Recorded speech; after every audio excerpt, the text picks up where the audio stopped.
Buenos días, lifters. Hoy es miércoles. Hoy os quería hablar acerca del porcentaje graso. Hoy he salido un rato a dar un paseo antes de grabar este episodio y iba pensando que en esta última definición, cuando estaba bajando porcentaje graso y demás, os explicaba sobre todo cómo iba entrenando, pero nunca os comenté cómo me medía yo el porcentaje graso y cómo lo estimaba para saber más o menos en qué porcentaje andaba, ¿no?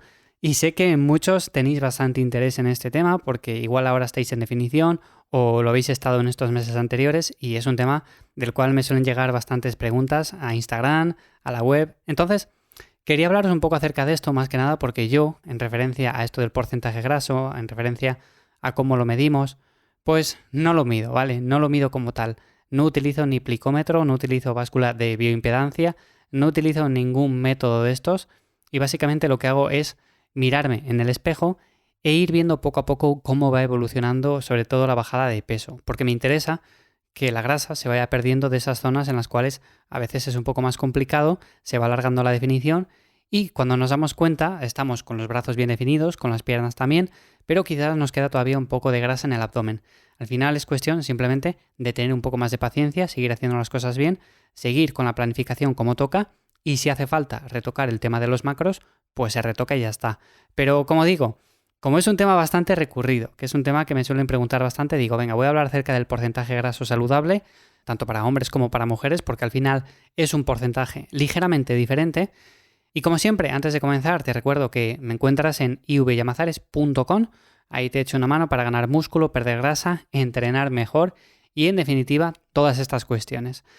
El tema del porcentaje graso, creo que en otros episodios, sobre todo en Cuaderno de Entrenamiento, ya le he dedicado algo de tiempo, pero es cierto que no deja de ser un tema que a la gran mayoría le preocupa. Le preocupa más, sobre todo, que el porcentaje de músculo que tienen con respecto a la grasa que tienen en el cuerpo. Yo creo que es algo más interesante porque, como he dicho muchas veces, ganar músculo es un proceso bastante difícil y perder grasa es un proceso bastante sencillo siempre que hagamos las cosas bien. Por supuesto, hay que tener paciencia y normalmente cuando empezamos un proceso de definición no la solemos tener. Pensamos que en 1 o 2 semanas nos vamos a ver bien y llevamos igual con un porcentaje alto unas cuantas semanas o meses, ¿no?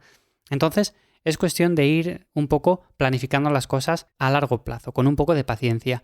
Y si tenemos que guiarnos por unas cifras más o menos óptimas para la gran mayoría, no estamos hablando aquí de culturistas ni de personas que vayan a competir con porcentajes bajos, pues yo me ceñiría más o menos, cuando hablamos de hombres, en torno a un 10-14%, un 14% por ejemplo, quizás cuando estamos en volumen, llegando incluso al 16% no pasaría nada, y cuando estamos en definición llegar a un 10 porque nos vemos bastante bien ya. ¿Puede llegar a menos? Pues sí, pero a ver, realmente hace falta pasar un poco más de hambre, hace falta llegar a un límite quizás un poco más extremo y para la gran mayoría esto ya no supone una ventaja. Entonces, sinceramente, entre el 10-14% para estar la mayor parte del año yo lo considero más que óptimo. Y en cuanto a las mujeres, más o menos estaríamos hablando de en torno al 16-20%. Como veis, son cifras ligeramente diferentes, pero es que al final la distribución de grasa también es diferente y por eso cuando hablamos de un porcentaje graso para hombres no es lo mismo que hablar de un porcentaje bajo para mujeres.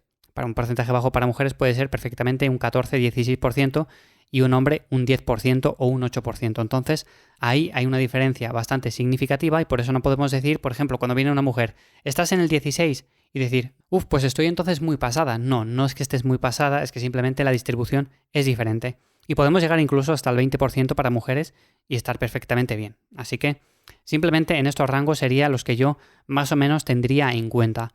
Y a partir de ahí tenemos diferentes métodos de medición. Como digo, yo no utilizo ninguno, no utilizo ni báscula de bioimpedancia, no utilizo ni plicómetro, no utilizo nada porque básicamente son métodos que son poco fiables y al final nos pueden dar o nos pueden ayudar en ese sentido un poco para irnos guiando, pero a largo plazo, sinceramente, lo mejor es ir haciendo vídeos, ir mirándonos en el espejo, haciéndonos fotos y poco a poco con esto vamos viendo una evolución.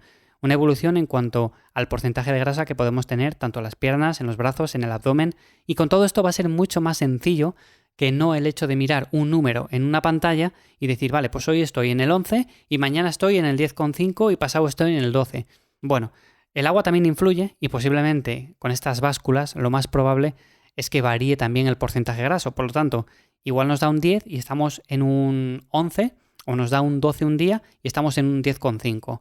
Es muy difícil, además tenemos diferente porcentaje graso dependiendo de la zona donde lo midamos, por ejemplo, si utilizamos un plicómetro. Entonces, aquí hay que ver también el conjunto y cómo está distribuida esa grasa.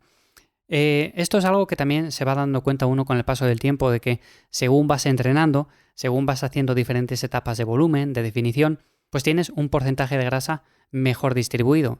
Si habéis hecho ya diferentes etapas de volumen y luego etapas de definición, habréis visto cómo en la primera etapa de volumen posiblemente la distribución de esa grasa no fuera tan óptima, igual acumulasteis mucho en el abdomen o en las piernas, y según van pasando diferentes etapas que defines y luego vuelves a hacer volumen y demás, pues vas viendo cómo esa distribución es mucho mejor. Aunque ganes más kilos, al final está más repartida entre todo el cuerpo y no es un aspecto quizás tan malo como en ese primer volumen en el cual pues tienes unas zonas con mucha más grasa que otras. Bueno, es algo que, como digo, normalmente con el paso del tiempo, bueno, pues vamos mejorando y es cuestión de paciencia, de ir haciendo las cosas bien. Yo, como digo, no utilizo ningún método de estos porque lo considero sinceramente una pérdida de tiempo.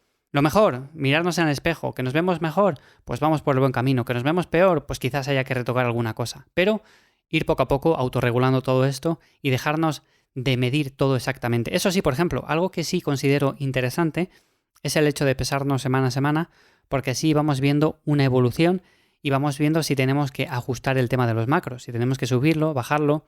Una semana puede ser insignificante, pero una semana, 2, 3, 4, ya podemos ver una tendencia bastante clara y ahí sí que podemos utilizarlo para jugar, como digo, con la dieta.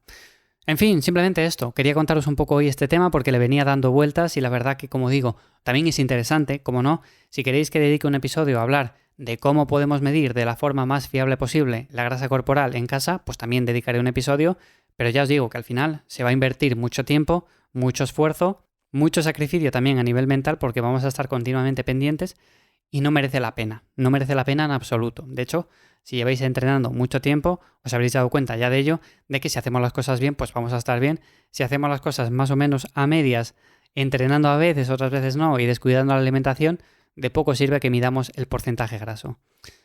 Esta es la reflexión que quería dejar hoy básicamente, así que espero que os sea de ayuda.